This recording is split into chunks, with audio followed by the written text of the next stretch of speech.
regarde. Si on communique, si on a besoin, d'accord, pour la communication française, qu'est-ce qu'on a besoin? On a besoin de plusieurs règles, d'accord? Pour la communication française, on a besoin de plusieurs, d'accord, règles. Parmi ces règles, donc voilà le plus important pour passer un message avec quelqu'un, n'importe, donc avec deux personnes, pour la communication, soit orale, soit écrite, soit la communication orale, soit écrite, on a besoin, d'accord, le chapitre le plus important, c'est la conjugaison. Le plus important qui englobe la conjugaison. Donc voilà, on a la conjugaison. Qu'est-ce qu'on dit pour la conjugaison? Seulement pour révision. Donc pour bien expliquer quand on parle pour les personnes. La conjugaison, donc petite définition pour la conjugaison. La conjugaison, c'est quoi la conjugaison? C'est qu'est-ce que ça veut dire pour la conjugaison? Comme définition. Comme définition de la conjugaison, pas mal de fois, donc plus que 10 fois. La conjugaison, c'est la séparation en genre et en nom. Voilà, si on fait pour la conjugaison, qu'est-ce qu'on dit pour la conjugaison, mademoiselle? La conjugaison, c'est-à-dire on fait la séparation. Je vais communiquer avec un genre féminin. C'est pas, d'accord, si je vais passer un message pour un genre féminin, c'est pas comme, d'accord, pour passer un message pour un genre masculin. Donc voilà, la conjugaison, c'est-à-dire la séparation entre les genres et les nombres. Aussi, donc cette séparation des genres et des nombres dans des situations. Dans des situations, c'est-à-dire dans des quoi? Des modes. Qu'est-ce que ça veut dire les modes? Donc dans la conjugaison, on parle pour les modes. C'est quel mode? Quel type de mode? C'est les modes personnels. Et aussi avec des temps indiqués. Ça dépend. Soit on a 3 temps indiqués en général. On a le temps de passé, le temps de, d'accord, d'aujourd'hui, c'est-à-dire le présent, d'actuellement, et le temps de futur, c'est-à-dire donc le mustaqbal.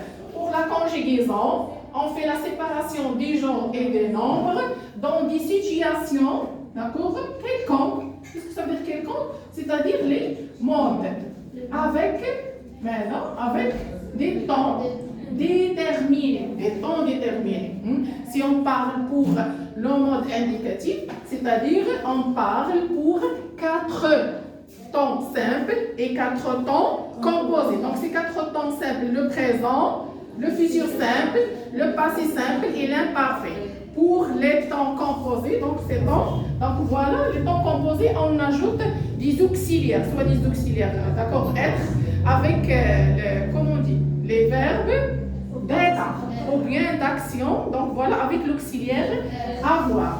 Avec l'auxiliaire avoir. Deuxièmement, donc voilà, le deuxième chapitre le plus important pour communiquer en français, on a la grammaire ou bien l'orthographe, c'est la même chose. Donc voilà, la grammaire. Qu'est-ce qu'on dit pour la grammaire comme définition? L'ensemble des mots qui relient deux mots aux exemples. Voilà, c'est l'ensemble des mots comme exemple. Donc voilà, regardez le stylo sur le bureau. Donc on a ajouté le mot sur pour faire la liaison entre deux mots, le mot stylo et le mot bureau. Donc l'ensemble des mots qui fait la liaison entre d'autres mots pour composer quoi? Des phrases. Pour composer des phrases, on a besoin, d'accord, des mots, ils s'appellent la grammaire. Et troisièmement, on a l'orthographe. Donc, qu'est-ce qu'on dit pour l'orthographe? L'ensemble des homonymies. L'ensemble des homonymies. El-mutashabihat. Donc, voilà ces ensembles des homonymies. Il est partagé en deux parties. On a les homophones, d'accord, et les homographes. Les homophones, comme par exemple le verbe, comme on dit, je pars. Et voilà qu'on dit. Comment on dit le verbe courir plutôt. Donc je cours et on a quelqu'un qui porte un pantalon court. Regarde le mot, donc ici on a même prononciation, mais au niveau de l'orthographe, ça veut dire non, donc voilà, c'est pas même écriture. Donc on a l'orthographe. Et quatrièmement, qu'est-ce qu'on a? La lexique. Qu'est-ce qu'on dit pour la lexique? synonyme des mots. Les synonymes des mots et le sens large des mots, le champ large des mots. يعني نقولوا الحقل اللغوي، المعنى الشاسع للكلمات. Donc voilà c'est les synonymes ou bien le champ large des mots. Et cinquième mot, on a d'autres. Voilà, la conjugaison, la grammaire, l'orthographe et la lexique, ces ensembles des chapitres pour composer une phrase. Si on a besoin de composer une phrase, ou bien un paragraphe, ou bien un texte, ou bien rédaction d'un livre, les auteurs, le كتاب, je le dire, ils ont besoin, d'accord, ces règles pour, d'accord, prendre la lecture, les écritures. Mais ça, ce sont des messages à part. Donc, à part la lexique, on a d'autres parties pour faciliter la communication avec les autres. Si je vais communiquer avec, par exemple, votre collègue Oumaima, donc Oumaima, c'est une élève.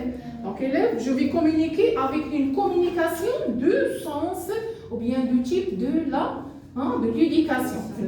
Donc, voilà le sens dans une école. On passe un message de l'éducation. Oumaima, c'est pas mon ami, c'est pas ma fille, c'est pas ma cousine, c'est pas. Donc, si c'est une amie ou bien c'est une cousine, je vais communiquer avec un genre de la langue voilà, c'est une langue familiale. Mais ici, dans la classe, nous sommes dans une, comment on dit, dans une école. Voilà, l'endroit, il nous détermine pour composer une phrase dans un sens de l'éducation. يعني المنحة والمعنى ديال الميساج اللي خصنا نتواصلوا في هذا الاندروا هذا هو واحد المعنى ديال الدراسة. Dans le marché, je vais contacter des gens dans le marché. Est-ce que la communication que je vais utiliser dans le marché, c'est la même éducation que je vais utiliser dans l'école? Non, c'est autre chose. Aussi dans des endroits publics, les administrations publiques. Donc, c'est l'endroit qui nous détermine pour composer le sens de la phrase. يعني المكان اللي حنا كنكونوا فيه هو اللي كيحتم لينا كيفاش غادي نستعملوا حنا هادو الجمل. Ça marche, vous avez compris. Donc, pour l'hyperbole et la métaphore, donc ce sont des genres de la langue qui nous obligent pour, donc des fois, le sens ou bien l'endroit, il nous oblige pour composer ces phrases dans ce sens-là. يعني هذاك المكان اللي تنكونوا فيه أو la situation, soit l'endroit, soit la situation, soit le temps. Regarde, pour voilà, la saison de l'été, la communication qu'on utilise avec voilà, nos collègues ou bien nos amis dans la saison du thé, c'est pas comme la saison de l'hiver. Donc ça dépend l'endroit et le temps qui détermine le sens de la langue.